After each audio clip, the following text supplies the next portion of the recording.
مسافر ہو اور نماز 4 رکعت ہے تو اگلی 2 رکعتوں میں مقتدی سورہ فاتحہ نہیں پڑھے گا کیونکہ امام کی قرات مقتدی کے لیے کافی ہے. لیکن اب امام تو رہا ہی نہیں, تو اب کوئی قرات نہیں کر رہا, تو پھر سورہ فاتحہ کیوں نہیں پڑھنی چاہیے؟ رہا یہ مسئلہ کہ امام 2 رکعتیں پڑھ کے سلام پھیرتا ہے, ہم تیسری اور چوتھی رکعت میں کھڑے ہوتے ہیں اور سورہ فاتحہ نہیں پڑھتے, تو امام کی قرات مقتدی کے لیے کافی ہوتی ہے. وہ اس صورت میں ہو کہ امام بھی تو ہو, اب تو امام ہے نہیں نا. تو اب امام ہے, آپ کو لگ رہا ہے کہ نہیں ہے لیکن وہ امام ہے. کیوں ہے؟ اس لیے کہ جب امام 2 رکعتیں پڑھتا ہے, ظہر کی 2 رکعتیں پڑھ رہا ہے, تو حکماً اس کی وہ 4 رکعتیں ہی ہیں, کیونکہ شریعت نے اس کی 4 کو سمیٹ کے کیا بنا دیا ہے؟ 2. اور آپ اس کے پیچھے جب 4 پڑھ رہے ہو تو پوری نماز آپ ظہر کی امام کے پیچھے پڑھ رہے ہو. یہی وجہ ہے کہ آپ کو پوری جماعت کا ثواب ملتا ہے, آدھی جماعت کا ثواب نہیں ملتا. کسی کی 2 رکعتیں امام کے پیچھے ہوں اور 2 اپنے طریقے سے ہوں تو وہ آدھی امام کے پیچھے کہلائے گی, آدھی انفرادی کہلائے گی. تو اگر آدھی انفرادی کہلاتی یہ والی نماز, تو شریعت پھر آپ کو امام مسافر کے پیچھے نماز پڑھنے کی اجازت نہیں دیتی, بلکہ شریعت کہتی ایسے امام کے پیچھے نماز پڑھو جو پوری 4 پڑھا رہا ہو, کیونکہ پوری 4 رکعتیں جماعت سے پڑھنا واجب ہے. بات آ رہی ہے سمجھ میں؟ تو اس سے پتہ چلتا ہے کہ شریعت نے حکماً ہمیں پوری 4 رکعتوں میں امام کے پیچھے ہی سمجھا ہے. ہماری 4 امام کی 2 کے برابر ہیں, گویا امام کی 1 رکعت میں ہماری 2 رکعتیں ہو رہی ہیں اور امام کی اگلی 1 رکعت میں بھی ہماری 2 رکعتیں ہو رہی ہیں. حکماً ہم امام کے پیچھے ہی سمجھے جائیں گے.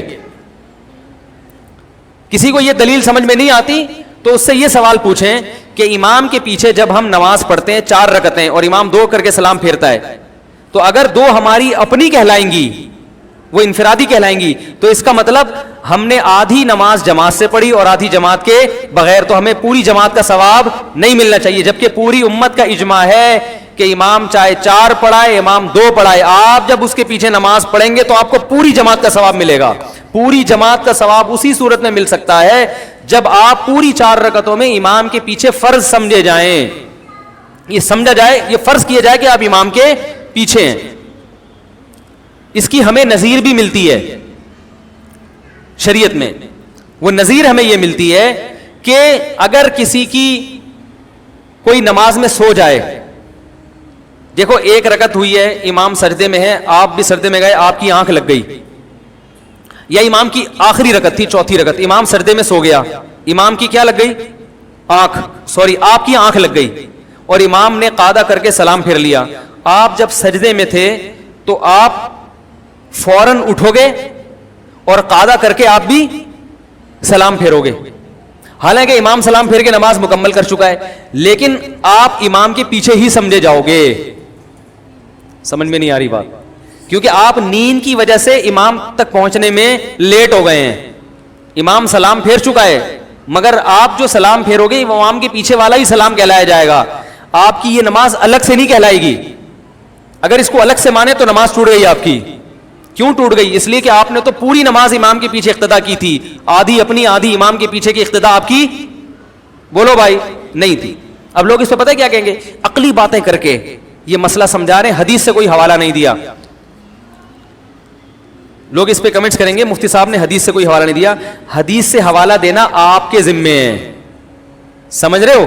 کیونکہ ہمیں قرآن و سنت سے, صحابہ کے عمل سے, تابعین سے یہی پتا چلتا ہے کہ جو امام کے پیچھے 4 رکعتیں پڑھے گا اور امام 2 پڑھے گا, یہ پوری نماز امام کے پیچھے ہی شمار ہوگی, لہذا پوری جماعت کا ثواب ملے گا. اگر اس کے خلاف کوئی دعویٰ آپ کرتے ہیں تو آپ قرآن و حدیث کی روشنی میں دلیل پیش کریں, یہ آپ کے ذمے ہے. مجھ پر آپ یہ تانا نہیں دیں کہ عقلی باتیں کر رہا ہے. آپ جو باتیں کر رہے ہیں وہ نہ عقل سے ہے, نہ قرآن و حدیث سے, نہ اس پاس عقل سے کوئی دلیل اور نہ قرآن و حدیث سے کوئی دلیل. سمجھ میں نہیں آ رہی بات؟ اس کی مثال بالکل ایسے ہے جیسے یہ لوگ کہتے ہیں نا قضاء عمری کی کوئی حدیث سے دلیل پیش کرو کہ ایک آدمی 20 سال کی نمازیں قضا کرے گا. قضاء عمری میں یہی ہوتا ہے نا.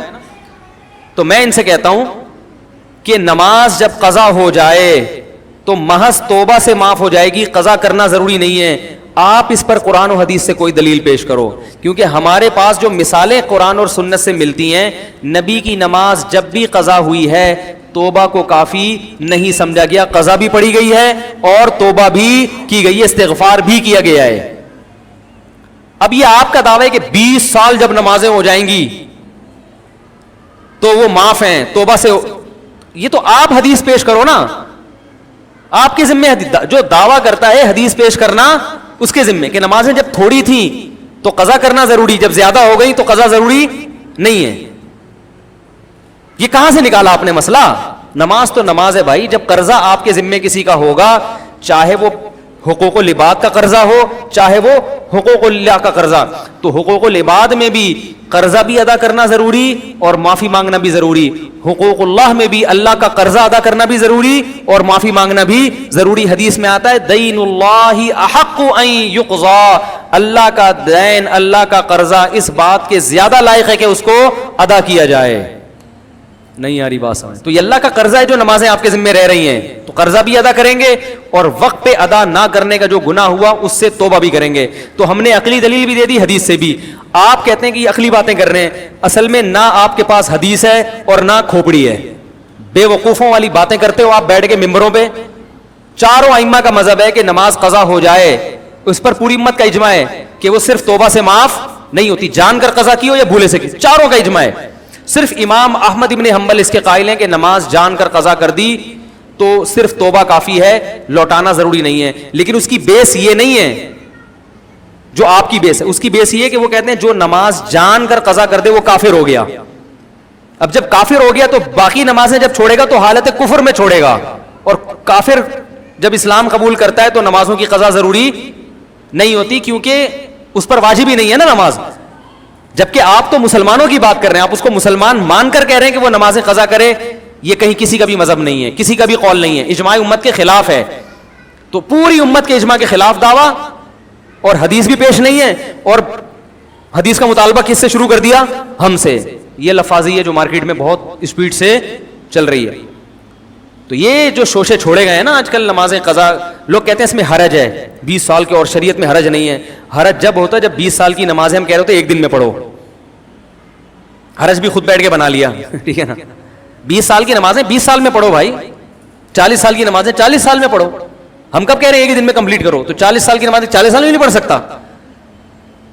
تو زکوٰۃ آپ وقت پہ ادا نہ کرو, بعد میں ادا کرنی ہے. روزہ نہ رکھو, عدۃ من ایام اخر, قرآن کہہ رہا ہے بعد میں پورے کرنے پڑیں گے. صرف حائضہ عورت کو اجازت دی گئی ہے شریعت میں کہ وہ نماز جب چھوڑے گی تو وہ قضا نہیں کرے گی, اور اس کی بھی وجہ یہ ہے کہ اس پر قضا سرے سے واجب ہی نہیں ہے, یعنی نماز واجب ہی نہیں ہوئی. لیکن اس میں بھی اللہ نے روزے میں قضا کا حکم دے دیا, حالانکہ حائضہ عورت پہ روزے کی قضا واجب اصولی لحاظ سے نہیں ہونی چاہیے تھی کیونکہ اس پہ روزہ واجب ہی نہیں تھا. ارے جس عورت کو حیض آتا ہے اس پہ روزہ واجب ہی نہیں ہوتا تو قضا کہاں سے واجب ہو؟ لیکن اللہ نے رکن کی اتنی رعایت کی, اللہ نے کہا روزہ پھر بھی رکھنا پڑے گا بعد میں. نماز میں چھوٹ اس لیے دے دی کہ وہ تعداد اس کی زیادہ ہوتی ہے. سمجھ رہے کہ نہیں سمجھ رہے؟ حالانکہ حائضہ پہ تو نماز واجب ہی نہیں ہوئی تھی, پھر بھی جو ہے نا اس کو نماز میں صرف چھوٹ دی جا رہی ہے کیونکہ واجب ہی نہیں ہوئی تھی. روزے میں پھر بھی چھوٹ نہیں دی جا رہی, اور آپ کہہ رہے ہو روزہ بھی معاف جو جان کر قضا کر دے, نماز بھی معاف, حالانکہ نماز اس پر واجب بھی ہوئی ہے اور روزہ بھی اس پر واجب ہوا ہے. تو میرے بھائی توبہ بھی کرنی پڑے گی اور وہ قضا بھی پیش کرنی پڑے گی اللہ کے. اور رہا مسئلہ حرج کا, یہ آپ کا بنایا ہوا ہے. تو عقلی باتیں خود کرتے ہیں بے وقوفوں والی, اور الزام ہم پہ لگاتے ہیں عقلی دلیل لیتے ہیں ان کے پاس قرآن اور سنت. آپ کے پاس کون سی دلیل ہے؟ آپ کوئی ایک حدیث پیش کر دیں کہ مسافر کے پیچھے نبی نے حکم دیا کہ جب نماز پڑھو تو بقیہ 2 رکعتوں میں بھی مسافر سورہ فاتحہ پڑھے گا. آپ کے پاس ایسی کوئی حدیث نہیں ہے. تو ہمارے پاس اتنا حدیث سے پتہ چلتا ہے کہ جو شخص امام 2 رکعت پڑھا رہا ہو, مقتدی جب اس کے پیچھے 4 پڑھے گا تو وہ چاروں جماعت سے ہی کہلائیں گی, اور جماعت سے کہلانا اس وقت تک ممکن نہیں ہے جب اس کو چاروں رکعتوں میں امام کی اقتداء میں فرض نہ کیا جائے. تو یہ فرض کیا جا رہا ہے شریعت کے کہنے پر, اور آپ عقل استعمال کر کے کہہ رہے ہو کہ جب امام گھر چلا گیا تو یہ تو اپنی پڑھ رہا ہے. تو یہ آپ عقل استعمال کر رہے ہو قرآن و سنت کے خلاف. نہیں یاری بات سمجھ میں, ہم آپ کی عقل کو قرآن و سنت کے تابع لے کر آ رہے ہیں. ایک مثال دے کے سمجھاتا ہوں میں. دیکھو حدیث میں آتا ہے, بہشتی زیور میں ایک مسئلہ لکھا ہوا ہے, خوب اچھی طرح سمجھے, بس یہ آخری مسئلہ ہے, باقی مسائل اگلی دفعہ میں. بہشتی زیور میں ایک مسئلہ لکھا ہوا ہے کہ شوہر پاکستان میں, بیوی امریکہ میں, ان کا نکاح ہو گیا, 1 سال کے بعد یا 6-7 مہینے کے بعد بچہ پیدا ہو گیا تو یہ بچہ ثابت النسب ہے, ولد الزنا نہیں کہلائے گا. یہ فقہا لکھتے ہیں, فقہ حنفی میں بھی ہے.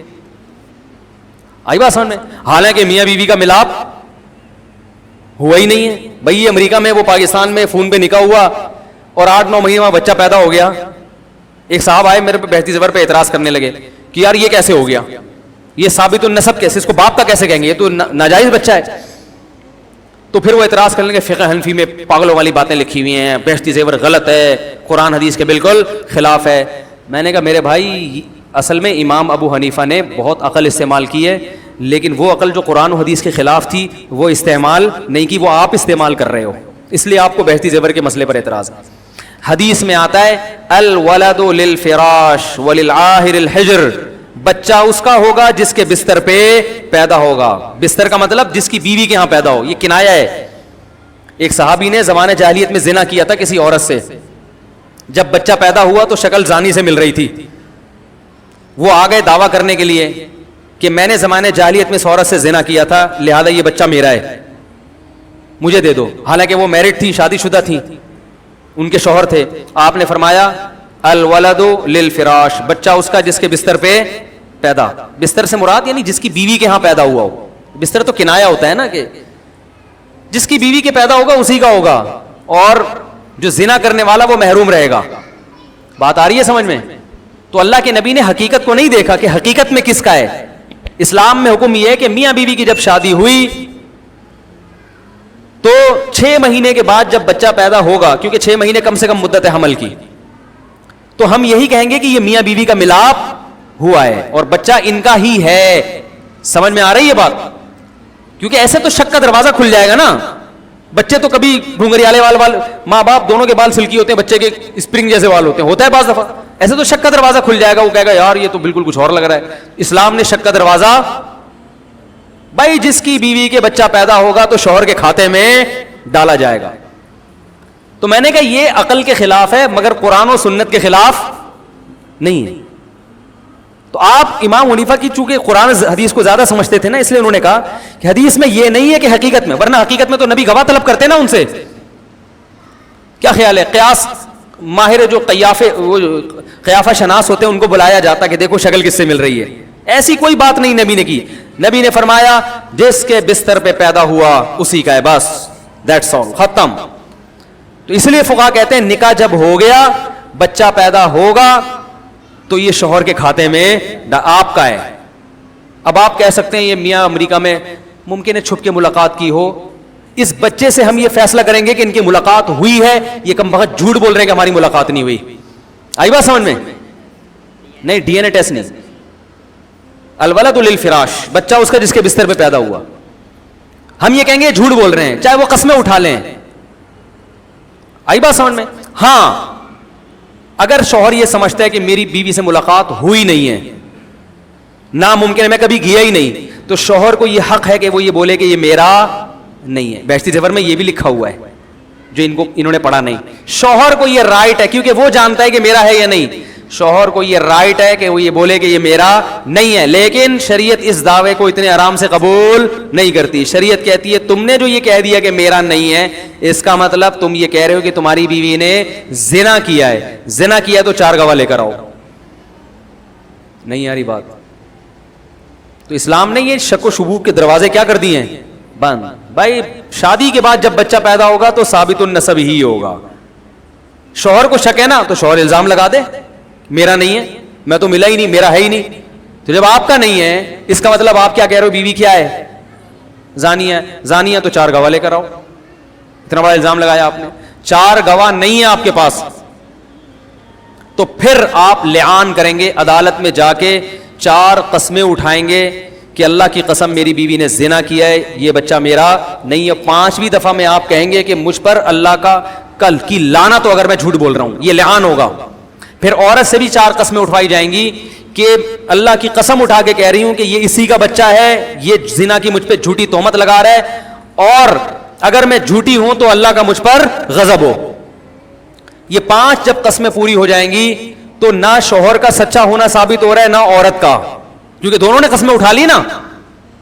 پھر عدالت کیا کرے گی, دونوں کے نکاح کو ختم کر دے گی, اور اس بچے کو نہ تو ولد الزنا کہا جائے گا کیونکہ زنا کا کوئی ثبوت ہمارے پاس نہیں ہے, اور اس کو ماں کی طرف منسوب کر دیا جائے گا کیونکہ شوہر اس کی نفی کر رہا ہے. یہ قرآن سے ہمیں پتہ چلتا ہے. اور اگر عورت مان لے کہ میں نے زنا کیا تھا, وہ قسم نہ اٹھائے, تو پھر بچے کو ولد الزنا قرار دیا جائے گا اور عورت کو رجم کی سزا دی جائے گی. اس پروسیس کے بغیر بچے کی نفی اسلام میں ممکن نہیں ہے.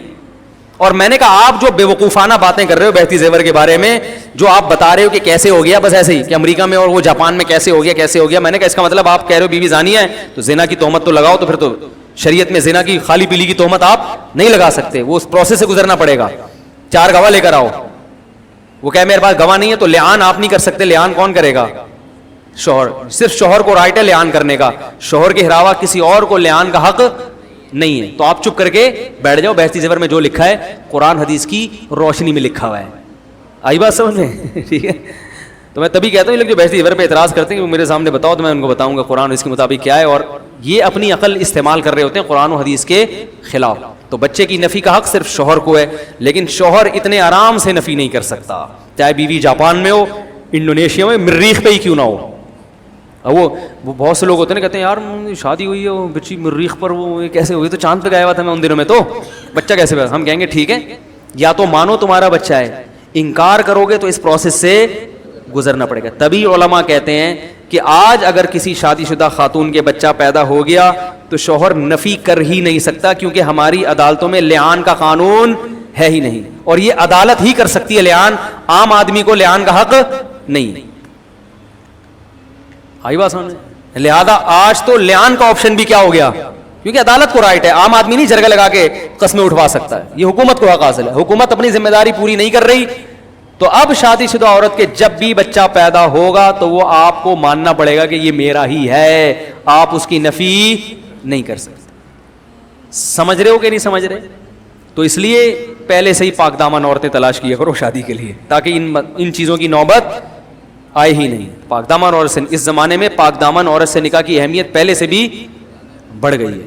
تو یہ اعتراضات کرتے ہیں, خود الٹی سیدھی عقل استعمال کرتے ہیں اور ہمیں یہ تانے دیتے ہیں. تو یہ قضائے عمری جو انہوں نے اڑا دی نا, یہ اپنی عقل استعمال کر کے اڑائی ہے, اس پر ان کے پاس کوئی قرآن و حدیث سے دلیل نہیں ہے. کہہ رہے ہیں تو اتنا بڑا مجرم جان کر قضا کی ہے, تو جان کر قضا کی تو اور بڑا مجرم ہے, اس کو تو نماز بالکل معاف نہیں ہونی. جب بھولے سے جو قضا ہو جائے اس کو نماز توبہ سے معاف نہیں ہوتی, تو جان کر قضا کرنے والے کے, ایک آدمی غلطی سے آپ کے پیسے کھا گیا بھولے سے, اس کو یاد ہی نہیں تھا آپ کے پیسے دینا, تو جب آپ اس سے پیسے مانگو گے تو اس کی ذمہ داری ہے پیسے لوٹائے اور سوری بھی کرے. اور جو جان کر کھا گیا ہو, جو بھولے سے کھائے ہو نا, اس میں تو پھر بھی آپ کو چلو اب کھا گئے یار کوئی بات نہیں معاف کر دیا, لیکن جو جان کر کھا کے بیٹھا اس کو تو آپ کہا کہ بھائی معافی کے ساتھ ساتھ ڈبل کر کے لوں گا میں, ایسا ہوتا ہے نا. تو جو جان کر نماز قضا کرے گا اس کے تو معافی بھی مانگنی ہے اور نماز کی ادائیگی بھی زیادہ ضروری ہے. تو جو اس کے خلاف بات کرتے ہیں وہ بلا وجہ کی عقل استعمال کر رہے ہیں, غلط عقل, اور قرآن و سنت کے خلاف عقل, اجماع امت کے خلاف عقل استعمال کر رہے ہیں. یہ سوال بھی میں نے انجینئر سے کیا ہے, مگر اس کے چمچے کو اجازت نہیں ہے یہ سوال پوچھنے کی. میں نے بھی بیان ریکارڈ کروایا, اس میں نے بیان کا لیبل یہ ہے کہ انجینئر نے جو چمچہ بٹھائے ہوئے ہیں سوالات کے لیے, کون کون سے سوال پوچھنے کی اس چمچے کو اجازت نہیں ہے. وہ سوال میں نے 4-5 ابھی بتائے ہیں, دیکھتے ہیں کہ ان کا چمچہ وہ سوال پوچھتا ہے کہ نہیں پوچھتا.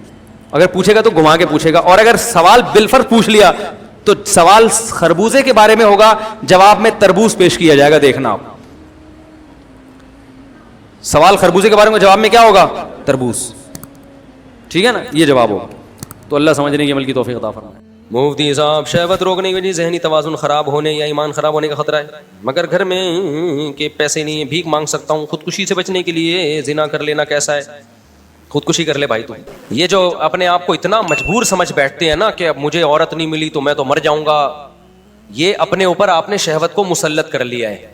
میں مانتا ہوں کہ نوجوان آدمی پہ شہوت بہت دماغ میں مسلط ہوتی ہے, اگر وہ حلال طریقہ نہ ملے اس کو تو بہت ساری برائیوں کی طرف جانے کا خطرہ ہوتا ہے. لیکن ایک بات خوب سمجھو, اس میں بھی بیلنس ضروری ہے. آپ جب اپنے آپ کو بزی کر لو مفید کاموں میں اور دماغ وہاں سے ہٹاؤ, تو یہ کوئی ایسی چیز نہیں ہے جو 24 گھنٹے آپ کے ساتھ چپکی رہے. جو لوگ ہینڈ پریکٹس کرتے ہیں نا, کہتے ہیں ہمیں نیند نہیں آتی, ہم پہ شہوت مسلط ہو جاتی اور یہ ہو جاتا ہے وہ ہو جاتا ہے. او بھائی, تو بستر پہ لیٹ کے سوچ کیوں رہا ہے؟ تو بستر پہ جا اس ٹائم پہ جب نیند کا شدید غلبہ ہو, شدید نیند آ رہی ہو, بستر پہ لیٹتے ہی آنکھ لگ جائے گی. یہ کمبخت پہلے جائے گا, لیٹے گا, پھر خیالی پلاؤ چلائے گا, پھر ٹک ٹاک پہ لڑکیوں کی ویڈیوز دیکھے گا, پھر فوش فلم دیکھے گا, پھر کہہ رہے شہوت میرے کنٹرول میں نہیں ہے, وہ میں خودکشی کر رہا ہوں. تو مر جا بھائی. تو کیا کہہ رہے ہیں زندہ رہے تو لوگوں کو, تو زنا کر کے عورتوں کو بھی خراب کرے گا, ماحول کو خراب کرے گا. اب ایسا نہ ہو کہ واقعی میں مر جاؤ.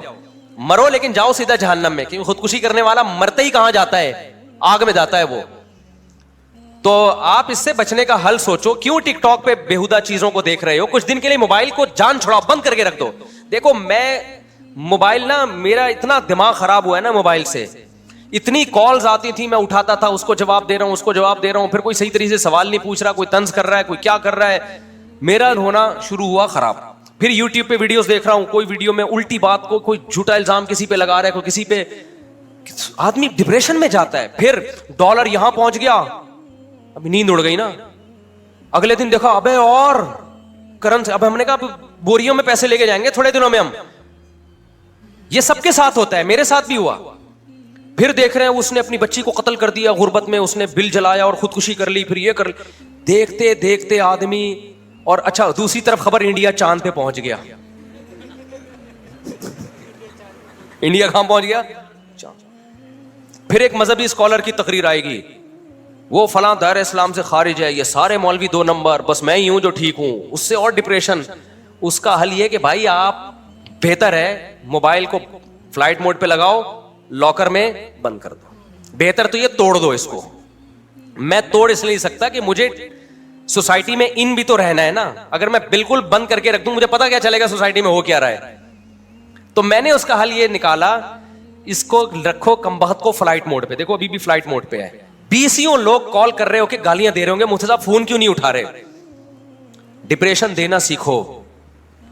میں نے کیا کیا, جو ٹینشن کالز کی مجھے ہوتی تھی وہ میں نے پارسل کر دی. کال کرو فون بند ہوگا, 1 گھنٹے بعد دوبارہ. پہلے کیا ہوتا تھا, کال کرتے تھے میں فون اٹھاتا تھا, اس کی ٹینشن کون لے رہا ہے؟ میرے پاس آ رہی ہے ٹینشن کہ میرے بیوی سے جھگڑا ہوا, میں نے یوں کہہ دیا, میں نے طلاقیں دے دی, میں نے کہا طلاق ہو گئی, کہہ رہے کہاں سے ہو گئی, میں تو غصے میں تھا. ابے ہو گئی ہے. اس کو سمجھا رہے ہیں, اس کی ٹینشن کس کی کو ٹرانسفر ہو رہی ہے؟ مجھے. مفتی صاحب ڈراپ شپنگ جائز ہے یا نہیں؟ ہاں جائز ہے, بشرطے کہ قبضہ کر کے بیچو. بھائی قبضہ کون تمہارا باپ کرے گا وہاں جا کے قبضہ؟ یعنی وہ اس طرح تو نہیں کہتا, لیکن مقصد اس کا یہی ہوتا ہے. بھائی پھر آپ ایسا کرو کمیشن ایجنٹ بن جاؤ. ہاں ٹھیک ہے میں کمیشن ایجنٹ بن رہا ہوں, لیکن پھر نقصان ہوا تو کمپنی کا کمپنی تھوڑی. تو میں اس کو سمجھا رہا ہوں ایسا بھی نہیں ہوتا بھائی, کمیشن ایجنٹ بنو یا پورا پراپر, یا بیچنے کا وعدہ کر لو. اچھا مفتی صاحب اگر ہم نے وعدہ کر لیا تو کل وہ مکر گیا, میں نہیں لے رہا, میں نے کہا مکر سکتا ہے وہ, یہ تو صحیح نہیں ہوا. اصل میں وہ اصرار کر رہے کہ جو میں کر رہا ہوں نا غلط, اس کو بول مفتی کہ یہ جائز ہے. آدھا گھنٹہ 1 منٹ کے سوال پہ وہ پی جائے گا میرا, پھر بھی وہ کرے گا ضرور.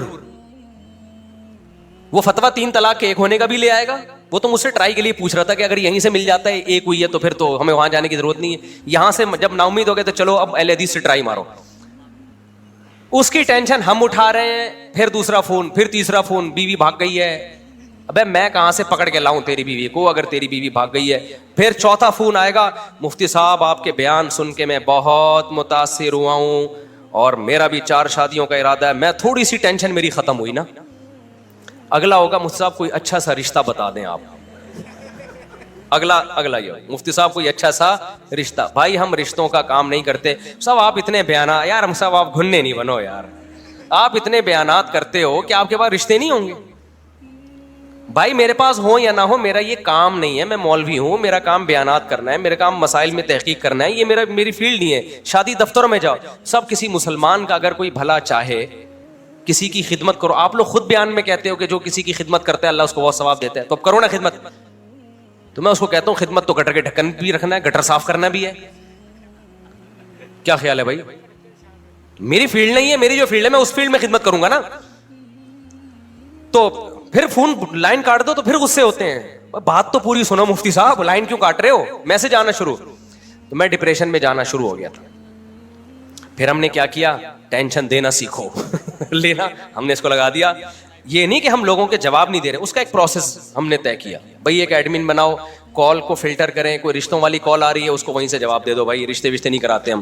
کیوں آپ, اب میرا ایڈمن کیا کرتا ہے جب اس کے پاس, ویسے تو ایڈمن خود ایک اللہ معاف فرمائے ٹینشن بنا ہوا ہے, یعنی خود میرے لیے بھی, ان کو لیے تو یعنی وہ بیچارے کے پاس ٹائم ہی نہیں ہے کال اٹھانے کا نا. بھائی عثمان بھائی ناراض نہ ہو جائیں کہیں. یعنی وہ ٹینشن ان کو دینے کے ساتھ مجھے بھی دینا شروع کر دی اس نے. اب وہ میسج آتے ہیں, وہ سب ایڈمن فون ہی نہیں اٹھاتا. تو میں نے ایڈمن سے بولا بھائی تو فون تو اٹھا لیا کر. جب ہم نے کسی کو اسسٹنٹ بنایا, وہ کہہ رہے ہیں بھائی سارا دن فون آتا رہتا ہے. میں کہ سارا دن فون نہیں اٹھاتا ہوں. ابھی اس کا بھی ہم حل سوچ رہے ہیں. ظاہر ہے وہ بھی تو انسان ہے نا, 24 گھنٹے تو وہ بھی فون نہیں اٹھا سکتا. تو ہم نے کہا 1 گھنٹہ دے دو, اس نے کہا مجھے ایمرجنسی. خیر اس کا میں ابھی حل تلاش کر رہا ہوں, لوگوں کا رابطہ کیسے ہو. اب ہم نے اس کو فلٹر کیا کہ بھائی اس طریقے سے آپ کی ملاقات بھی ہوگی, ہم سے آپ مسائل پوچھیں گے, اس کا جواب بھی ملے گا. کچھ تو مسائل ہی فضول ہیں, وہ ہم آنے ہی نہیں دیں گے. ایسا بندہ جو رشتوں کے لیے آ رہا ہے وہیں سے چلا جائے, بھائی ہم رشتے نہیں کراتے. اور کوئی بیوی بھاگ گئی ہے تو میں کوئی پولیس میں نہیں ہوں کہ آپ کی بیوی پکڑ کے لے آؤں میں. تو اس طرح کی چیزیں تو وہیں تو فلٹر ہو کے نا کام کے بندے آ جاتے ہیں پھر. تو وہ میں ملتا ہوں ان کو, میں ٹائم بھی دیتا ہوں ملاقاتوں کا. اب میں نے کیا کیا, فلائٹ موڈ پہ موبائل. اب لوگوں کے فون آ رہے ہیں, فون بند, فون بند, فون بند, فون بند. پھر 6 گھنٹے بعد فلائٹ موڈ کھولتا ہوں تو گالیاں آئی ہوئی ہوتی ہیں. مفتی صاحب تکبر سے, کل کسی کا انڈیا سے میں تکبر سے اللہ بچائے. تو میں کہتا ہوں ٹینشن اب لینے کی نہیں ہو رہی, کس کی ہو رہی ہے؟ ہاں تکبر بہت بری چیز ہے. تو میں آپ کو اس لیے سمجھا رہا ہوں میرے بھائی, اپنی کھوپڑی کی نا آپ نے خود حفاظت کرنی ہے, کوئی دوسرا آپ کی حفاظت نہیں کرے گا. اور اس زمانے میں کھوپڑی کو خراب کرنے والی چیزوں میں سب سے زیادہ مؤثر چیز موبائل ہے. جس کو بیٹھے بیٹھے پاگل ہونے کا شوق ہو, پہلے زمانے میں بھی پاگل ہوتے تھے, کوئی پتھر لگا سر پہ, گہری چوٹ آئی, پاگل ہو گئے. سمجھ میں آتا ہے بھائی پتھر لگنے سے انسان کیا ہوتا ہے, پاگل. بائک پہ جاتے ہوئے گر گیا بغیر ہیلمٹ کے, سر پہ گہری چوٹ آئی, پاگل ہو گیا. بیوی ایسی ملی, اتنی خطرناک بیوی ملی, 2-4 سال تک برداشت کیا, 5-6 سال, 10 سال کے بعد جا کے شوہر کیا ہو گیا, پاگل. سمجھ میں آتا ہے 10 سال بیوی سے فائدہ بھی اٹھایا تو چلو اس کی ٹینشن بھی. عورت پاگل ہوتی تھی شوہر کی ناانصافیوں کی وجہ سے, ساس کے تانوں کی وجہ سے, ایک دم نہیں پاگل ہوتی تھی. 10 سال ساس کے تانے برداشت کر کے آخرت میں بہت بڑا ثواب کا ذخیرہ جمع کر لیا. 10 سال کے بعد برداشت نہیں ہوا اور کیا ہو گئی, پاگل ہو گئی. تو چلو سمجھ میں آیا کہ 10 سال ثواب بھی تو کمایا نا برداشت کرنے کا, آخر میں پاگل ہو گئی. اب جو پاگلوں کے کیسز سامنے آ رہے ہیں, بیٹھے بیٹھے کیا ہو رہا ہے, پاگل. وہ کیسے ہو رہا ہے پاگل؟ سونے کے لیے لیٹا, موبائل میں دیکھا جی مولانا طارق بل صاحب کا بیان آیا ہے, اس کے نیچے پھر کچھ نیگیٹو کمنٹس پڑھنا شروع کر دیا. بھائی یہ مولوی ایسے, آئنسٹائن کے ساتھ مولانا طارق بل صاحب کی تصویر, وہ کیا کر رہا ہے, یہ کیا کر رہے ہیں. اب جو مذہب سے محبت کرنے والا ہے وہ ڈپریشن میں جانا شروع ہوگا. تھوڑی دیر میں آیا ڈالر مزید مہنگا ہو گیا. تیسرے نمبر پہ پیٹرول مزید مہنگا ہو گیا. چوتھے نمبر پہ اتنے لوگ پاکستان سے بھاگ رہے ہیں. آپ کہتے ہو میں تو بھاگ نہیں سکتا, میرے پاس تو پیسہ ہی نہیں ہے. یہ خبریں پڑھ پڑھ کے سن کے اور پھر مولویوں کی آپس کے جھگڑے بھی ہوتے ہیں اس میں. وہ مولوی کہہ رہے یہ ایسا ہے, وہ دوسرا مولوی کہہ رہا ہے یہ ایسا ہے, تیسرا مولوی کہہ رہا ہے یہ ایسا ہے. کوئی خواتین کے حقوق پہ بات کر رہا ہے تو خواتین کو ایسا بنا کے پیش کرتا ہے, کوئی مردوں کے حقوق پہ بات کر رہا ہے تو ایسا. اتنی کھچ پچ کھچڑیاں پکتے پکتے, بیٹھے بیٹھے پاگل ہونا, کسی کو دیکھنا ہونا, تو اس طریقے سے انسان کیا ہو جاتا ہے, پاگل ہو جاتا ہے. اس کا طریقہ یہ ہے میرے بھائی, اپنی جانوں پہ رحم کرو, موبائل کو اٹھا کے لاکر میں رکھ دو. میں اس لیے نہیں رکھ پا رہا کہ مجھے سوشل میڈیا میں ان رہنا پڑتا ہے, سمجھ. اچھا پاگلوں کی ایک اور قسم بھی ہے جو لوگوں کو پتہ نہیں ہے لیکن وہ بھی پاگل ہوتے ہیں. وہ ہوتے ہیں جو ولاگرز کو دیکھ رہے ہوتے ہیں, وہ ولاگز جن کا آپ کی عملی زندگی سے کوئی تعلق نہیں, وہ بھی پاگل ہوتے ہیں. ولاگرز نے اس طرح بھی پاگل کیا, لیٹرین میں بیٹھا ہوا ہے, اب میں آیا ہوں تھکا ہوا ہوں, میں واش روم میں, شکر ہے نیچے والا پورشن نہیں دکھا رہا, صرف اوپر کا دکھا رہا ہے. میں بیٹھا ہوا ہوں, لوگ دیکھ رہے ہیں, ملینز لوگ دیکھ رہے ہیں, ملینز لوگ. خواتین کے, میں آٹا گوندھ رہی ہوں, میں آلو کاٹ رہی ہوں. اب میں صبح اٹھ کے میں آلو کاٹتی ہوں, پھر میرے بچے اسکول جاتے ہیں, ایکچولی میں ان کو وین میں بٹھاتی ہوں, بہت کام ہوتے ہیں میرے سارا دن. ملینز لوگ دیکھ رہے ہیں یار. ہمارے دیسی گھی پہ اعتراض ہو رہا ہے جس میں ہم نے تھوڑا میسج دے دیا کہ یار دیکھو بچے کتنے پیارے ہوتے ہیں, اچھے لگتے ہیں نا باپ کے ساتھ کام میں ہاتھ بٹا رہے ہو. اور واشنگ مشین پہ اعتراض ہو رہا ہے کہ واشنگ مشین, وہ کپڑے دھونے والی واشنگ مشین نہیں تھی بھائی, وہ تھی گھی کے لیے, اس میں کبھی کپڑے نہیں دھوئے. اچھا خیر, تو لیٹرین میں بیٹھا ہوا ہوں میں بہت تھک گیا ہوں, اب میں نے سونا ہے, اب میں برگر کھا رہا ہوں, اب میں بوتل پی رہا ہوں. یہ بھی پاگلوں کی, وہ پاگل نہیں ہے جو ولاگ بنا رہا ہے, اس کو پتا ہے قوم پاگل ہے اس کو کیا پتا ہے, اس کو پتا ہے قوم کیا ہے. وہ تو بہت عقل مند, ان کو تو میں اپریشیٹ کرتا ہوں کہ یار اس بے روزگاری میں تمہارے پاس کوئی ہنر نہیں تھا, کتنا اللہ نے تمہیں دماغ دیا ہے کہ کیسے پیسہ کمایا جاتا ہے. حلال تو ہے, میں حرام نہیں کہہ رہا اس پیسے کو, پاگلوں سے تو پیسے کمانا بہت ثواب کی بات ہے, لیکن قوم پہ ہوتا ہے کہ یہ بھی تھوڑے دنوں میں تم بھی پاگل ہو جاؤ گے. پھر نا وہ ولاگرز ہیں نا, جب آپ نے آج ان کا ولاگ دیکھا, وہ لیٹرین میں بیٹھا ہوا تھا اور آپ کا ڈیٹا ہی ختم ہو گیا. ان کو یہ ٹینشن ہوتی ہے یار جہی سے بیلنس ڈلواؤ, اٹھا کب ہے لیٹرین سے, واش روم سے بیلنس ڈلواؤ, بیلنس یہ دیکھنے کے لیے کہ واش روم میں بیٹھا ہی تو نہیں ہے ابھی تک. صبح اٹھ کے دیکھتے ہیں سب سے پہلے کہ یار کوئی نیا کلپ آیا ہے ان کا کہ نہیں آیا. تو اس کا مطلب آپ مینٹلی کیا ہو چکے ہو, پاگل. پاگلوں, دیکھو کسی نفسیاتی ڈاکٹر کے پاس بیٹھو جو خود پاگل نہ ہو, تو وہ تمہیں بتائے گا there are various types of پاگلز. جتنی پاگلوں کی قسمیں دریافت ہوئی ہے نا, اتنی دنیا میں کسی چیز کی قسم نہیں ہے. جو بھی تھوڑا بہت ایب نارمل ہے نا, اس کا مطلب وہ تھوڑا سا پاگل ہے, تھوڑا سا پاگل ہے. مثال کے طور پر کچھ لوگوں کو دیکھا ہوگا بیٹھے ہوئے ہیں نا, یوں یوں یوں ٹانگ ہلا رہے ہوتے ہیں, دیکھا ہے آپ نے بھائی, آپ نے دیکھا ہوگا بیٹھا ہوا نا یوں یوں یوں یوں یوں. آپ مذاق سمجھ رہے ہیں, حقیقت میں یہ پاگل ہے.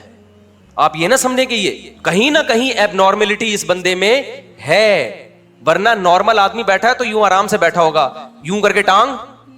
ہمارے حضرت مفتی رشید احمد صاحب کے پاس جب کوئی آتا تھا نا, ایک صاحب آئے, بڑے زبردست آدمی تھے, بڑے آفیسر تھے وہ, تو وہ میز پہ ایک وہ رکھی ہوئی تھی پلاسٹک نا, جو میزوں کے اوپر نہیں رکھی ہوتی, تو وہ بیٹھے ہوئے حضرت سے بات کر رہے ہیں, پلاسٹک کو نا یوں کر کے گھما رہے ہیں یوں فولڈ کرتے ہیں پھر سیدھے. میں حضرت کے چہرے کو دیکھ رہا تھا, حضرت کا چہرہ غصے سے لال پیلا ہو رہا تھا, حضرت کا بس نہیں چل رہا تھا, بھائی تو چھوڑ دے آرام سے بیٹھنا, ہمیں الجھن ہو رہی ہے دیکھ. لیکن مہمان تھے اکرام میں, کچھ کہہ نہیں رہے تھے. پھر حضرت نے فرمایا بیٹھ کے پوری ریڑ لگا دی اس کی, پلاسٹک کی کیا کر دی, ریڑ لگا دی. تو کچھ بیٹھے ہوئے ہوں گے یوں یوں یوں کر رہے ہوں گے, کچھ یوں یوں یوں کر رہے ہوں گے, کچھ بیٹھے ہوئے بلا وجہ کھجا رہے ہوتے ہیں. ایک نفسیاتی ڈاکٹر نے بتایا کہ ہمارے پاگل خانے میں نا ایک شخص آیا, تو بالکل نارمل تھا, ہم اس سے بات چیت کرتے تھے, ہمیں لگا یار یہ تو کہیں سے بھی پاگل نہیں ہے, تو یہ تو بہترین ذہین آدمی ہے. کہنے جب وہ سونے کے لیے لیٹا نا, تو سر یوں اوپر رکھا ہوا اس نے, تکیے پہ نہیں لگایا ہوا, تکیے سے تھوڑا اوپر. ڈاکٹر کہتے ہیں, میں نے کہا تیری گردن میں درد ہو جائے گا. اس نے کہا یہ تکیہ پہلے سے ایک اور اوپر رکھا ہوا ہے, نیچے رکھا ہوا ہے. یعنی اس کو یہ وہم ہو گیا تھا کہ یہ دو تکیے ہیں, ہر جگہ اس کو یہی وہم ہوتا تھا. میں سمجھا پا رہا ہوں اپنی بات؟ اگر آپ پاگل نہیں ہیں تو میری بات سمجھ میں آ جائے گی. یعنی اس کو یہ وہم تھا کہ تکیہ آلریڈی رکھا ہوا ہے, لہذا وہ گردن, اور پوری گردن اکڑ جاتی تھی صبح تک. اب آپ بتاؤ یہ کوئی حیرانگی کی بات ہے نا؟ تو پاگل کی بہت ساری عجیب عجیب نفسیاتی لوگوں کی قسمیں ہوتی ہیں. کچھ لوگ صبح شام غریبوں کو برا بھلا کہتے ہیں, سمجھ لو کہ کیا ہے, پاگل ہیں. مینٹل کیا ہو گیا ہے, کھوپڑی کیا ہو گئی ہے. اور پاگل جہاں بھی ہوگا نا, اس کے پیچھے ڈپریشن ہوگی. خوش آدمی پاگل نہیں ہوتا, یہ ذہن میں رکھنا. خوشیاں انسان کو نارمل لائف کی طرف لے آتی ہیں. پاگل ہمیشہ وہ ہوتا ہے جو کسی اسٹریس اور ڈپریشن میں ہو, کسی اسٹریس اور ڈپریشن میں. پھر وہ اپنی ڈپریشن کو چھپانے کے لیے بھی مسکرا رہا ہوتا ہے میڈیا پہ آ کے, بلا وجہ غریبوں کو بولا بالا کہتا رہے گا, یہ کرتا رہے گا. اصل میں وہ اسٹریس میں ہوتا ہے, کسی ٹینشن میں ہوتا ہے وہ. تو یہ نفسیات کا علم جو ہے نا, یہ بڑی گہرا علم ہے, اس کو پڑھنا چاہیے. لیکن کسی ایکسپرٹ کی کتاب پڑھیں, ورنہ جنہوں نے ایکسپرٹ کی نہیں پڑھی وہ خود پاگل ہو گئے پڑھ کے. میں جلدی سے بات کو سمیٹ کے ختم کرتا ہوں, میرا سفر بھی ہے. تو میں نے جو بات شروع, یہ بھی میں آخری بات یونیورسٹی والی میں بات کر رہا تھا کہ ہمارے ہاں, پہلے میں موبائل کی جلدی سے 2 منٹ میں کمپلیٹ کر دوں. دیکھو موبائل کا استعمال میں ہم یہ نہیں کہہ رہے کہ آپ نہ کریں, مفید معلومات بھی آپ کو موبائل ہی سے ملتی ہیں, سوشل میڈیا سے ملتی ہیں. اس میں بھی 2 انتہائیں ہیں. کچھ تو یہ کہتے ہیں کہ سوشل میڈیا استعمال ہی نہ کرو, موبائل کو ہمیشہ کے لیے لاکر میں ڈال دو. یہ بھی غلط ہے. آپ کو سوسائٹی کا پتہ ہی نہیں چلے گا کہ کیا ہو رہا ہے, بہت ساری چیزوں میں آپ پیچھے رہ جاؤ گے. اور یہ بھی مت کرو جو آپ نے ابھی کیا ہوا ہے, ہر وقت موبائل, ہر وقت موبائل, ہر وقت موبائل. اس سے تھوڑے دنوں میں آپ پاگل ہو جاؤ گے. آپ کا کوئی مسئلہ نہیں ہوگا, آپ صرف دیکھ دیکھ کے پاگل ہو جاؤ گے آپ. تو اعتدال سے کام لو. اعتدال کا مطلب کیا ہے, میں اب آپ کو بتاتا ہوں. دیکھو سوشل میڈیا کی مثال ہے گھوڑے کی. آپ گھوڑے کی پشت پہ جب سوار ہوتے ہو, آپ سوار ہوتے ہو یا گھوڑا آپ پہ سوار ہوتا ہے؟ سوشل میڈیا ایک تیز رفتار آلہ ہے جو فاصلوں کو ختم کر دیتا ہے. آپ لاہور کے کسی ڈاکٹر کو سننا چاہتے ہو, ایک طریقہ ہے یہاں سے آپ جہاز میں جاؤ یا ٹرین میں جاؤ, ایک طریقہ ہے اس کا چینل سبسکرائب کرو اور روزانہ ویڈیو سنو. تو گھوڑا ہو گیا کہ نہیں ہو گیا؟ تیز رفتار گھوڑا جو آپ کی ٹریولنگ کو کیا کر رہا ہے؟ تیز کر رہا ہے نا. سوشل میڈیا, اب میں یہاں بیٹھا ہوں, امریکہ میں لوگ بیان سن رہے ہیں میرا, اگر وہ سوشل میڈیا استعمال نہ کریں تو میرا بیان سننے کے لیے ان کو یہاں آنا پڑے گا. تو سوشل میڈیا ایک گھوڑے کی طرح ہے, تیز رفتار گھوڑا. تو گھوڑا صحیح استعمال ہو, پہلی شرط یہ کہ آپ نے گھوڑے پہ سوار ہونا ہے, گھوڑے کو اپنے اوپر سوار نہیں کرنا. دوسری شرط یہ ہے کہ گھوڑے کی لگام آپ کے ہاتھ میں ہو, آپ کی لگام گھوڑے کے ہاتھ میں نہ ہو, آپ اپنے حساب سے موڑ سکیں. تیسری بات یہ جو سب سے امپورٹنٹ ہے, گھوڑے پر سوار ہونے سے پہلے آپ کو پتا ہو کہ میں کیوں سوار ہو رہا ہوں, میں نے جانا کہاں ہے. سوار ہونے کے بعد فیصلہ نہیں کرنا میں نے جانا کہاں ہے, کہ چلو گھوڑا جہاں لے جائے گا میں وہاں جاؤں گا. آپ گھوڑے پہ سوار ہوئے, گھوڑا چلنا شروع, لوگ کہنے کہاں جا رہے ہیں, جہاں گھوڑا لے جائے گا وہاں جا رہا ہوں. اس سے بڑا دنیا میں کوئی بیوقوف ہے؟ تو سوشل میڈیا سب سے پہلے آپ نے یہ دیکھنا ہے کہ میں یوٹیوب پہ یہ چینل کھول کے دیکھ کیوں رہا ہوں, میں یوٹیوب پہ جا کیوں رہا ہوں, فیس بک پہ جا کیوں رہا ہوں. یہ فیصلہ پہلے کرنا ہے آپ نے. جانے کے بعد تو یوٹیوب اور فیس بک آپ کو گھمائے گا. ابے کیا ہو گیا, آپ نے موبائل ویسے ہی کھول کے دیکھا نا, ویسے ہی بیٹھے بیٹھے تکلیف ہوئی, کچھ یوں کیا, یوں کر کے کوئی خوبصورت سی لڑکی آئے گی, ابے یار اگلا دیکھو کیا ہے, پھر آئے گا ڈالر اور مہنگا ہو گیا, یار یہ تو بڑی ٹینشن والی خبر ہے, ذرا اس سے متعلق اور خبریں دیکھتا ہوں, انڈیا چاند پہ پہنچ گیا. تو یہ اس کا آپ کو اس سے کیا فائدہ ہو رہا ہے؟ آپ نے پہلے فیصلہ کرنا ہے کہ مجھے دیکھنا کیا ہے. آپ کی طبیعت خراب ہے, میڈیکل کوئی ایشو ہے, تو آپ یوٹیوب پہ جا رہے ہو, کوئی ڈاکٹر کا اچھا چینل, تو پہلے آپ لکھو بھائی, اس پہ سرچ کرو, پھر اچھے سے اچھے ڈاکٹر کو تلاش کرو, اس کا چینل سنو, پھر 2-4 اور کا سنو. دائیں بائیں جو کچھ آ رہا ہے اس سے آپ کو کوئی دلچسپی بولو نہیں ہونی چاہیے. آپ پشاور جا رہے ہو, ٹرین میں آپ جا رہے ہو, راستے میں کتنے اچھے اچھے مناظر آ رہے ہوتے ہیں, کسی بیوقوف کو دیکھا کھڑکی سے چھلانگ لگا لے کہ یار یہ چونکہ بڑا اچھا ایک منظر آیا, میں جا رہا ہوں, تم لوگ میں اگلی ٹرین سے آ جاؤں گا. ابے بھائی یہ منظر کی بعد میں دیکھ لینا, ابھی تو اپنی منزل کو فوکس کر. تو پہلا کام آپ نے کیا کرنا ہے میرے بھائی, پہلے سے آپ کو پتا ہونا چاہیے کہ یوٹیوب پہ, فیس بک پہ, انسٹاگرام پہ آپ نے دیکھنا کیا ہے. یہ پوائنٹ نوٹ کر لیں. دوسرا کام, وہاں جانے کے بعد آپ نے اس پہ سوار ہونا ہے, میڈیا نے آپ کے اوپر سوار نہیں ہونا. وہ ایک ہی چیز ہے جس کی 3 مختلف تعبیریں ہیں. تو آپ کو پتا ہونا ہے, آپ نے کوئی مذہبی بات دیکھنی ہے, مسئلے کی تحقیق کرنی ہے, تو وہ آپ لکھ کے سرچ کریں, اسی کو فوکس کریں, دائیں بائیں نہ جائیں. اس میں ایک سوال پیدا ہوتا ہے, لوگ کہتے ہیں یا کہہ سکتے ہیں, کہتے تو نہیں لیکن میری اس بات پہ کہہ سکتے ہیں کہ بھائی بہت ساری دفعہ تو ایسا ہوتا ہے کہ ہم سرچ کچھ کرنے چلے تھے لیکن کوئی بہت زبردست ویڈیو سامنے آ گئی, اس سے ہمیں بڑی مفید معلومات مل گئی.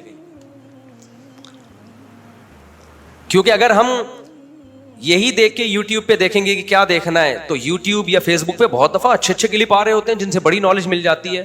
تو میں بھی خود اس کا قائل ہوں, تو یہ کام بھی کریں. اس کے لیے آدھا گھنٹہ رکھ لیں دن میں, آدھا گھنٹہ وہ رکھیں کہ بس اٹرم شٹرم دیکھنا ہے. نہیں آئی بات میرا خیال ہے؟ اٹرم شٹرم کا مطلب یہ ہے کہ بس ویسے ہی دیکھنا ہے, شاید کوئی مفید بات سامنے آ جائے, لیکن اس کو پابند کریں. آدھا گھنٹہ نہیں ہو رہا, 1 گھنٹہ کر لو. ہماری قوم نہ آدھا گھنٹہ, نہ 15 منٹ, نہ 1 گھنٹہ, لامحدود. جب ویلے بیٹھے ہوں گے فوراً موبائل نکال کے اٹرم پٹرم دیکھنا شروع. اور قوم میں ویلے زیادہ ہیں. ویلے لوگ کیا ہیں؟ اور جو قوم میں مفید لوگ ہیں نا, جن کی صلاحیت فارغ وقت میں کسی بہت اچھے کام میں سرو ہو سکتی تھی, ان کی صلاحیت بھی اس میں برباد ہو رہی ہے. جب فارغ بیٹھے ہوں گے ایک دم نکال کے دیکھنا شروع, یوں کریں انہوں نے کیا ہوا بھائی, یہ آیا. بھائی اس کو محدود کرو آپ. ابے لوفری کا بھی تو کوئی ٹائم ہونا چاہیے نا. اس کو میں لوفری سے تعبیر کر رہا ہوں کہ آپ نے یوٹیوب نکالا, یوں کیا بھائی, یہ لگایا, کیا آیا بھائی, دیکھیں کوئی نیا کچھ آیا ہوا ہے, تو اس کو کریں. یہ لوفری حرام چیز کی طرف نہ جائیں کہ لوفری میں آپ لڑکیاں دیکھنا شروع کر دیں. ویسے ہی کہ یار دیکھیں بھائی سوشل میڈیا پہ کیا چل رہا ہے, تو یہ بھی دیکھ لیں آپ, لیکن اس کو کیا کریں, آدھا گھنٹہ ہو. جیسے ہم آدھا گھنٹہ گپ شپ کے لیے لگاتے ہیں, لوفری کرتے ہیں, کوئی کام نہیں ہوتا یار, میں کہ سارا دن کام تھوڑی کرتا رہوں گا, یار بیٹھ یار. میرے پاس لوفری ہوتی ہے کہ میں اپنی مرغیوں کے پاس جا کے بیٹھ جاتا ہوں, دیکھتا ہوں یہ انڈے سے چوزا نکلا ہے کہ نہیں نکلا, کوئی نکلنے میں دشواری ہو رہی ہے, آپریشن کرتا ہوں میں, ٹھیک ہے نا. ایک دفعہ ایک چوزا میں نے آپریشن کر کے نکالا, سر اندر رہ گیا, ٹانگیں باہر. بڑا حسین منظر تھا وہ کیونکہ چوزا جو ہے نا پیچھے سے ٹانگ مارتا ہے تو آگے سے سر نکلتا ہے اس کا. پیچھے سے ہم نے پہلے آپریشن کر دیا, وہ ٹانگیں ہوا میں مار رہا ہے, سر نکل نہیں رہا آگے اس کا. ایک نیوٹن اسی طرح تو سائنس کے قوانین ایجاد کرتا تھا. ٹھیک ہے, تو ہماری لوفری یہ ہوتی ہے, گائے کے پاس جا کے بیٹھ گئے, بکری کے پاس خیریت پوچھی. کل میں گیا ہوں, بکری کا دودھ کسی نے 2 دن سے نہیں نکالا, تو اس کا دودھ ایک ٹھن خراب ہو گیا. تو خیر, تو سوشل میڈیا پہ میں بھی ایسا کرتا ہوں. میں آدھا گھنٹہ پونا گھنٹہ تو نہیں, آدھا گھنٹہ میں ایسا کرتا ہوں کہ یار دیکھو چل کیا رہا ہے مارکیٹ میں. اسی میں پھر یہ نیگیٹو کمنٹس, سائنسدانوں کے ساتھ مولانا طارق جمیل صاحب کی تصویر لگا دی کہ بھائی وہ سائنسدان یہ کر رہے ہیں اور مولانا طارق جمیل صاحب حوروں کے فضائل. تو یہ مجھے آدھا گھنٹہ پونے گھنٹے سے پتہ چلتا ہے. باقی سارا دن یہ موبائل فلائٹ موڈ پہ میری جیب میں رہتا ہے, ایسی کی تیسی, کیونکہ سوائے اسٹریس, ڈپریشن, ٹائم ویسٹنگ کے کچھ بھی حاصل نہیں ہوتا. آدھا گھنٹہ پونا گھنٹہ بہت ہے. اور ایک لوفری کا ٹائم ہم نے اور موبائل پہ رکھا ہوا ہے گھر والوں کے ساتھ. وہ یہ ہوگا کہ بھائی گھر والوں کے ساتھ آدمی کیا ٹائم پاس کرے, ان کو بھی تو گپ شپ چاہیے. تو اب بیٹھ کے کیا گپ شپ لگائیں. 1 سال ہو گیا شادی کو, 2 سال ہو گئے, گپ شپ باتیں کیا ہو جاتی ہیں. جب شادی ہوتی ہے تو شروع میں کتنی باتیں ہوتی ہیں نا, پیدائش سے لے کے اپنے تک کے سارے حال احوال میاں بیوی ایک دوسرے کو سناتے اب باتیں ختم. اب پتہ ہے پڈے شروع ہونے کا ٹائم شروع ہو گیا. اب لڑائی ہوگی, اب وہ کوئی بات کرے گی تو اس کو بھی غصہ آئے گا, اس کو بھی. تو جو لڑائی کا ٹائم ہے وہ جب شروع ہو جائے تو پھر بجائے لڑنے کے بیگم کے ساتھ بیٹھ کے کوئی مشاعرہ دیکھ لو, کوئی مزاحیہ شاعری دیکھ لو, کوئی پرینک دیکھ لو, جائز پرینک ہو. تو یہ بیگم کے ساتھ لڈو کھیل لو. پہلے لڈو کھیلتے تھے لوگ, اب وہ لڈو کا دور گیا. اب کیا ہے, LED پہ کچھ لگا لیا آپ نے, بیگم سنا ہے بھائی وہ چلا وہ نیا پرینک آیا ہے, سنا نادر علی کا, دیکھتے ہیں بھائی. میں نہیں کہہ رہا نیا آیا ہے, میں مثال دے رہا ہوں. ٹھیک ہے, یا اور کسی کا آ گیا تو تھوڑا سا انجوائے کر لیتے آدمی. اس سے زیادہ 3 چیزیں ہو گئی موبائل کے استعمال میں. ایک تو یہ کہ آپ کو واقعی کوئی ضرورت ہے وہ سرچ کریں آپ, اور 2 چیزیں لوفری کے لیے. ایک بیگم کے ساتھ کچھ آپ نے پروگرام دیکھنے ہیں تو وہ متعین کر لو, بھائی پرینک آ رہے ہیں. ایک پنجابی میں بڑا زبردست وہ مزاحیہ آتا ہے, وہ بڑا, اس کا نام میرے ذہن سے نکل گیا, میں اسے پنجاب میں میری بات چیت بھی ہوئی. وہ کیا کر رہا ہے جی, آرڈر کر رہا ہے کہ جی وہ آپ کے ہاں اتنی دے گئے ہیں, وہ بڑا آرڈر ہے نا, اور اتنی دے گئے, اگر ہم آپ سے بنوائیں تو کتنے پیسے بنیں گے. اس نے بتایا جی اتنی دے گا. وہ بڑا خوش ہو رہا ہے کہ اب تو دے گئے. آخر میں کہتے ہیں 1 پاؤ چاول پہنچا دیں ہمارے یہاں. ٹھیک ہے, انٹرٹینمنٹ کے لیے, خوش ہونے کے لیے کیا ہے, اچھی چیز ہے. وہ نادر علی کا تھا نا, وہ جب میں نے پہلا پرینک دیکھا نا نادر علی کا, وہ گھر والوں کے ساتھ بیٹھ کے ہی دیکھا تھا میں نے.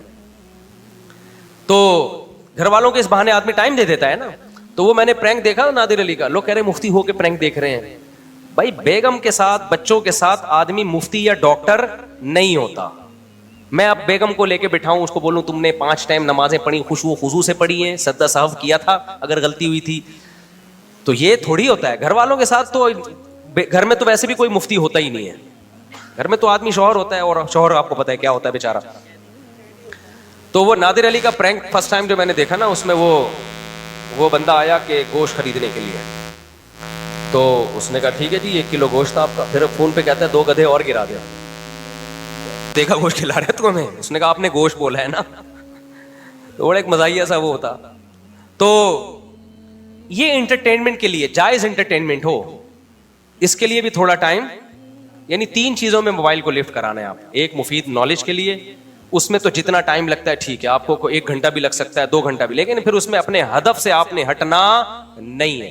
دوسرا ایویں کہ دیکھیں دنیا کہاں جا رہی ہے, کمنٹس پڑھنے کے لیے آدھا گھنٹہ بہت ہے, اس کے لیے بہت زیادہ ہو گیا, آپ 1 گھنٹہ لگا لو اس کے لیے.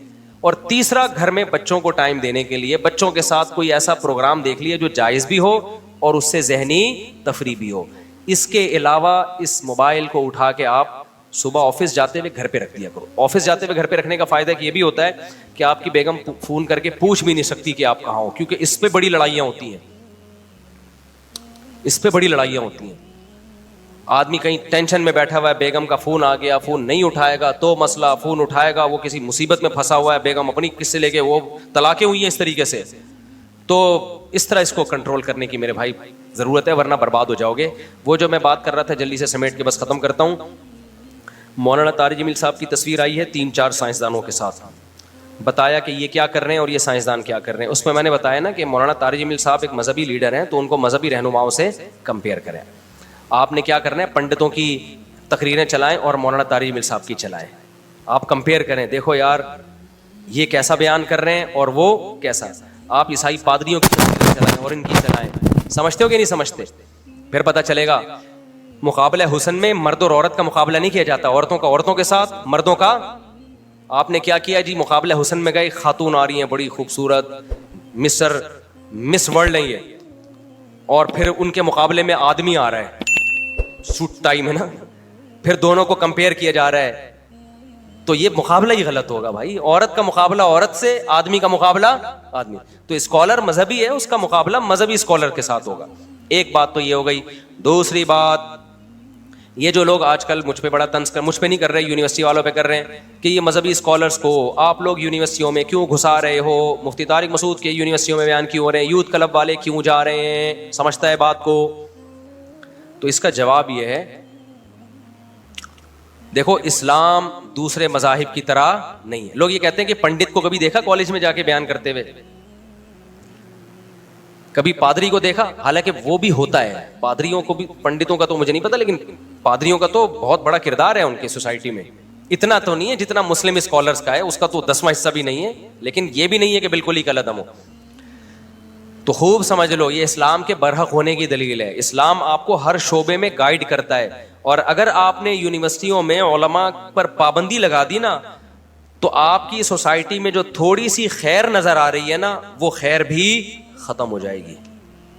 تھوڑی سی جو خیر بچی ہوئی ہے نا, ان یونیورسٹیوں کے ٹیچرز اور طلبہ کا مذہب سے تھوڑا بہت رشتہ ہے. یہ رشتہ اگر ختم ہو گیا تو فیوچر میں آپ خیر کی امید نہ رکھیں, خیر کی امید نہ رکھیں.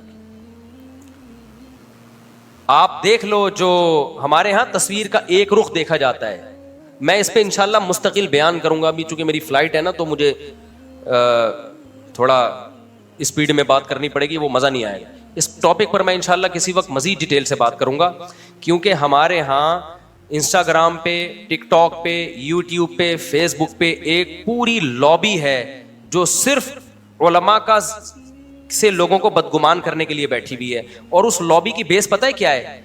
علماء کو سائنسدانوں کے مقابلے میں لانا اور مذہب کو سائنس کے مقابلے میں لانا, حالانکہ دونوں کا مقابلہ بنتا ہی نہیں ہے.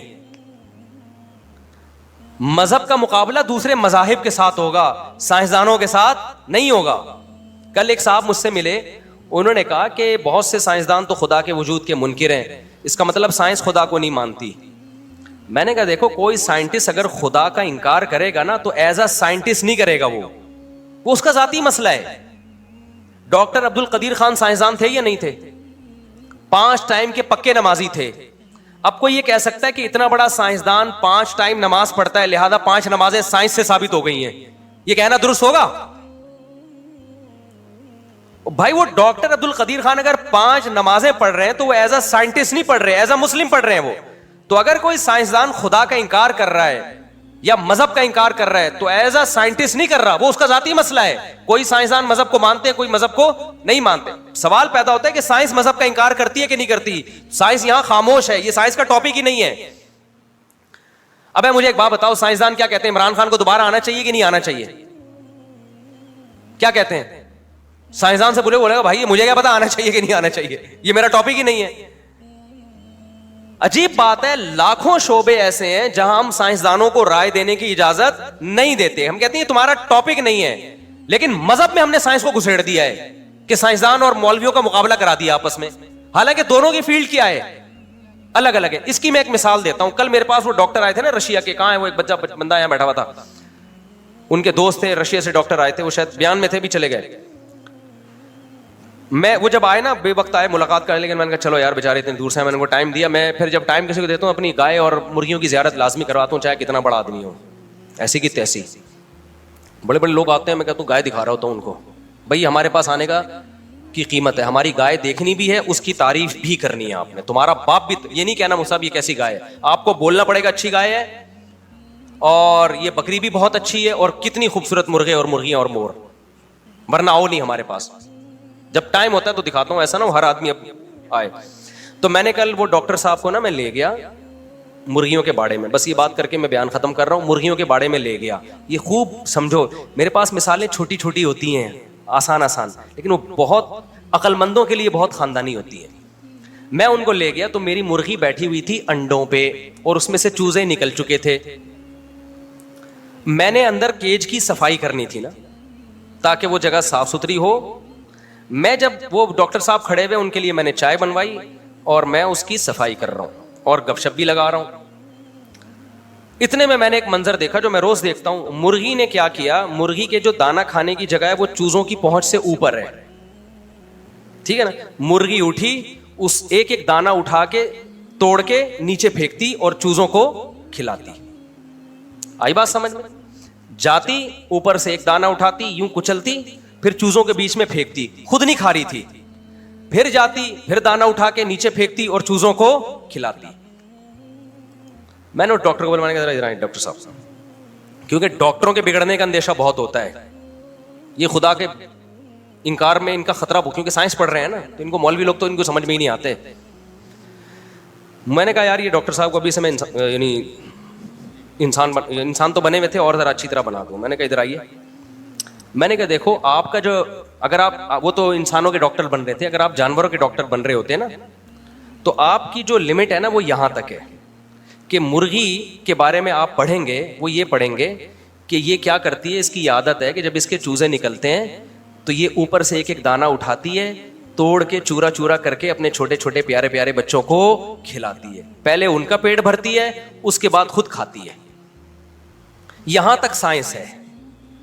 سائنسدان کے, جانوروں کے ڈاکٹر کو زیادہ پتا ہوگا کہ یہ اس نسل کی مرغیاں یہ کام کرتی ہیں. اور فارمی مرغیوں کو یہ توفیق, ان کو ماں کی ممتا ہی نہیں. خیر وہ پھر وہ الگ, فارمی مرغیوں کے خلاف پھر ہم کھاتے بھی ہیں, پھر بولتے بھی ان کے خلاف. میں نے کہا یہ عمل کیوں ہو رہا ہے, یہ آپ کا ٹاپک نہیں ہے, یہ مولوی کا ٹاپک ہے. کون ہے جس نے اس کے دل میں ایسی شفقت ڈال دی, ایسی محبت ڈال دی. 21 پہلی دفعہ بیٹھی ہے وہ انڈوں پہ, نہ کبھی اس نے کسی کو بیٹھتے ہوئے دیکھا. 21 دن تک بیٹھی رہی ہے, انڈے گھما. خدا کی قسم اتنا مشکل, آپ اعتکاف میں مسجد میں 10 دن بیٹھ کے دکھاؤ, 9 دن کے بعد چاند دیکھنا شروع کر دیتے ہیں. حالانکہ مسجد میں کتنی اسپیس ہوتی ہے, اور ایسا بھی نہیں ہے کہ ایک ہی جگہ بیٹھا رہتا ہو. ابے اعتکاف میں جو لوگ بیٹھتے ہیں وہ بیٹھتے کہاں ہیں, گھومتے رہتے ہیں پوری مسجد میں. پھر بھی 9 دن کے بعد ٹینشن میں آتے ہیں, یار چاند نظر آئے گا, نکلنا ہے ہم نے. مسجد, مرغی کیا کرتی ہے, بیٹھنے کا حق ادا کرتی ہے. 1 دن 2 دن 3 دن 4 دن 5 دن 6 دن 7 دن ایک ایک انڈے کی حفاظت کرے گی. آپ ذرا سا انڈا ہٹاؤ فوراً چونچ سے واپس کرے گی. یہ ڈاکٹروں کا ٹاپک نہیں ہے, یہ قرآن کا ٹاپک ہے. کون ہے جس نے اس کے دل میں ایسی ممتا ڈالی ہے, ایسے سافٹ ویئر اس کی کھوپڑی میں انسٹال کر دیا. ایسا عجیب منظر لگتا ہے نا, اتنا پیارا منظر لگتا ہے. آپ اس مرغی کو تھوڑی دیر کے لیے بچوں سے الگ کرو, پاگل ہو جاتی ہے, وہ ایسے غرانے لگتی ہے, بھائی بچے چاہیے مجھے. یار اس جانور کو کون سکھا رہا ہے یہ سائنسدانوں کا ٹاپک. سائنسدان صرف ایکسپلین کر دے گا کہ یہ ایسا ہو کیوں رہا ہے, یہ کیا کس نے ہے اور کیوں کیا ہے.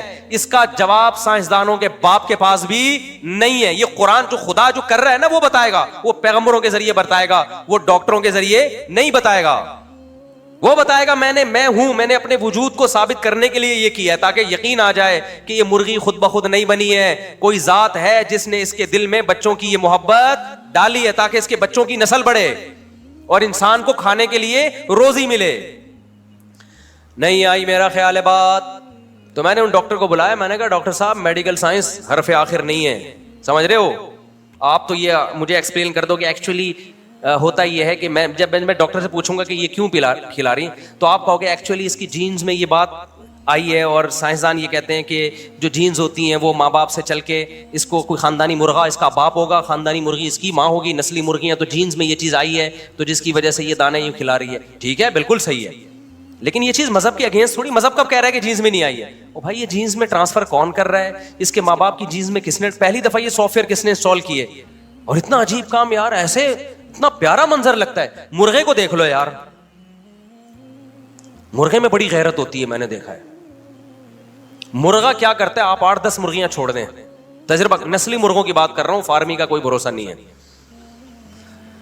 اصیل مرغے, آپ بھوکے ہو نا 10 کو, آپ دانا ڈالیں, مرغا پہلے مرغیوں کو کھانے دے گا, حالانکہ بھوکا ہوگا. کس کو کھانے دے گا؟ مرغیوں کو. جب ان کا تھوڑا پیٹ بھرے گا نا پھر مرغا آئے گا بدماشی کے ساتھ. بہت تھوڑا کھائے گا, زیادہ نہیں کھائے گا. مرغیاں بہت کھاتی ہیں. تو یہ اخلاقیات بھی کس نے سکھائے ہیں ان کو؟ یہ خدا نے سکھائے ہیں بھائی. اور اس میں ہمارے لیے سبق ہے کہ مرد کھلاتا ہوا اچھا لگتا ہے, کھاتا ہوا اچھا نہیں لگتا. آج تو سارا نظام ہی برباد ہو گیا. عورتیں کما کما کے آدمیوں کو کھلا رہی ہیں. تو خیر, تو اب وہ میں جو آپ کو بتا رہا ہوں نا, آج کل کے مذہبی اسکالر جو علماء کے خلاف ہے نا, بار بار سائنس کیا کر رہی ہے اور مولوی جنت جہنم میں پڑے ہوئے, سائنس کیا کر رہی ہے. ابے بھائی تم سائنسدانوں کا مقابلہ سائنسدانوں سے کراؤ. آپ یہ بولو ان کے سائنسدان یہ کر رہے ہیں, ہمارے سائنسدان یہ کر رہے ہیں, ان کے سائنسدان یہ کر رہے ہیں اور ہمارے والے سائنسدانوں کی تصویریں لگاؤ.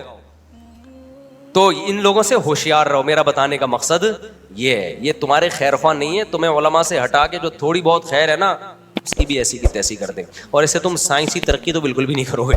جو تھوڑی بہت خیر رہ گئی ہے تم پتہ کیا کرو گے, آدھا کام کرو گے آدھا نہیں کرو گے. اس سے ہوگا یہ کہ چونکہ سائنس تو سائنسدانوں کا ٹاپک ہے نا, تو تمہارے یہاں اچھے سائنسدان پیدا ہونا تو یونیورسٹیوں کا کام ہے. یونیورسٹیاں کام پوری نہیں کر رہی تو سائنس تو ویسی نہیں تمہارے پاس. تو چاند وان پہ جانے کی باتیں تو چھوڑ دو. جب مذہب کو تم اپنی سوسائٹی سے نکالو گے تو پتہ ہے کیا ہوگا, گورے کے پاس مذہب نہ ہونے سے جو نقصانات ہیں وہ نقصانات تمہاری سوسائٹی میں آ جائیں گے. کیا مطلب؟ زنا تمہاری سوسائٹی میں پھیلے گا, ہومو سیکشولیٹی تمہاری سوسائٹی میں پھیلے گی, اور بڑھاپے میں ماں باپ کو اولڈ ہاؤس میں جمع کرانا, یہ والی تمام چیزیں تم مغربی کلچر سے لے لو گے. جس پہ رکاوٹ کون ڈالتا ہے؟ مذہب. اور سائنس وہاں سے آئے گی نہیں تمہارے پاس, کیونکہ یونیورسٹیوں کا حال تمہیں پہلے سے معلوم ہے. نتیجہ شر ہی شر تمہارے ہاں پھیل جائے. گورے کے پاس شر ہے تو کچھ خیر بھی ہے, آپ کے پاس صرف شر ہی ہوگا. شرابیں عام ہو جائیں گی. قانون ان کے ہاں اتنا مضبوط ہے کہ شراب پی کے بھی ایک لمٹ ہے کہ اس سے زیادہ پینے کی اجازت نہیں ہے. اور ریپ کے بھی واقعات ہوتے ہیں لیکن پھر بھی قانون مضبوط ہے. جب آپ کے یہاں زنا پھیلے گا تو قانون تو مضبوط ہے نہیں. آپ کے ہاں ریپ کے واقعات ان سے زیادہ بڑھ جائیں گے, شراب کے واقعات ان سے زیادہ بڑھ جائیں گے. لمٹ کو دیکھنے والا کوئی ہوگا ہی نہیں. اگر کسی پولیس والے نے آپ کو پکڑا کے آلہ لگا کے چیک کیا, 50 روپے آپ اس کو پکڑا دو گے, ٹھیک ہے, 2 بوتلیں اس کو بھی پلا دو گے. تو قانون تو ہمارے یہاں اس جیسا ہے نہیں. برائیاں آپ ان کی لے رہے ہو, مذہب کو آپ روک رہے ہو, ہٹا رہے ہو, مولوی کو برا بلا کہہ کے. تو تھوڑی سی جو خیر ہے میرے بھائی مارکیٹ سے ختم. اور ایک آخری کر کے بڑھائی چلا جا رہا ہوں. میں نے بیان کیا تھا پٹھانوں کی تعریف کی کہ ان کا فیملی سسٹم بڑا مضبوط ہے. پشاور میں دیکھو اتنے چاچے, اتنے مامے, اتنے بچے ہوتے ہیں, تبھی تو وہ چاچے مامے بنتے ہیں. کسی نے کہا مولوی صاحب کیا بات کر رہے ہو, پشاور میں بھکاری بھی اسی وجہ سے بہت زیادہ ہیں. او میرے بھائی آپ ہو گئے ہو پاگل, کیونکہ آپ مغربی میڈیا سے اتنے متاثر ہونا, اینالائز کرنا اور تجزیہ کرنا تو آپ کو آتا ہی نہیں ہے. اگر ہم لوگ نسل کم کر لیں تو اس سے بھکاریوں کی تعداد بڑھے گی, کم نہیں ہوگی.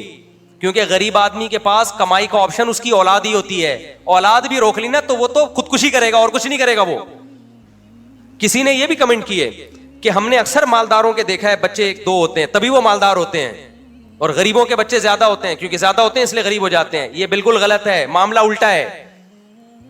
جو پہلے سے مالدار ہوتے ہیں ان کے بچے کم ہوتے ہیں. یہ نہیں کہ کم بچوں کی وجہ سے مالدار ہوئے, اور جو پہلے سے غریب ہوتے ہیں ان کے بچے زیادہ ہوتے ہیں. یہ نہیں کہ بچے زیادہ ہونے کی وجہ سے غریب ہوئے, بچے زیادہ ہونے سے ان کی غربت میں کمی آئی ہوتی ہے, اور مالداروں کی مالداری میں کمی آئی ہوتی ہے بچے کم ہونے سے. دیکھو ایک آدمی 1 کروڑ روپے کما رہا ہے, اگر اس کے بچے زیادہ ہوتے تو سارے اس کے ساتھ بزنس میں شریک ہوتے کہ نہیں ہوتے؟ تو اس کو تو نوٹ چھاپنے کی مشین بن جاتا وہ. ہمیں فیملی پلاننگ والے اور ہماری جو لبرل طبقہ ہے وہ بچوں پہ جو انویسٹ ہو رہا ہے وہ ایکسپینسز تو دکھا رہے ہوتے ہیں ہمیں. بچہ جو بہترین سورس آف انکم ہے اس سے آپ کو بالکل غافل کر دیا انہوں نے یہ شو کر دیا ہے کہ بچہ کھاتا ہے کھلاتا نہیں ہے. حالانکہ مشاہدہ یہ کہتا ہے اتنا کھاتا نہیں ہے جتنا کھلاتا ہے وہ. آپ سب یہاں بچے ہی تو تھے نا, میجورٹی یہاں جاب کر کے کما رہی ہے, اپنا بھی خرچہ نکال رہی ہے, اپنے بیوی بچوں کا بھی, ماں باپ کا بھی نکال رہی ہے خرچہ. اگر آپ کو آپ کے ماں باپ نہ ملتے تو کیا کرتے اس بڑھاپے میں؟ نہیں آئی میرا خیال ہے بات. اب یہاں پہ آخری سچی مچی کی آخری بات, اب آپ یورپ سے یہ لے رہے ہو بچے 2 ہی اچھے والا فلسفہ, بچے 2 ہی اچھے والا فلسفہ, یہ فلسفہ تو لے رہے ہو, لیکن جو ان کی حکومتوں میں ایک مینجمنٹ ہے